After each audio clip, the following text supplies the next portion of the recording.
शिवांश ऐक ना, आज आपण एक चॅलेंज करूया. हां, तर चॅलेंज असं आहे की तू सगळे प्राणी मांडायचे, मी 20 बोलायच्या आधी.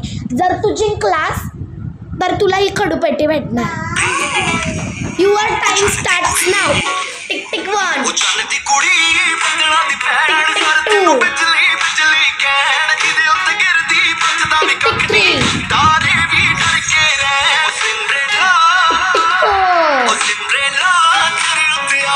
टिक 6,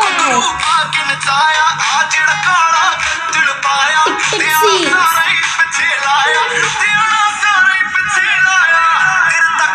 टिक 7, टिक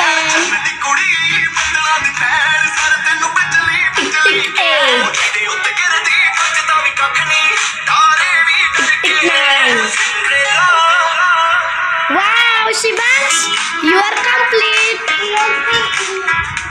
तू जिंकलास, त्यामुळे तुला ही खडूपेटी भेटणार. कॉंग्रॅच्युलेशन्स. बाय.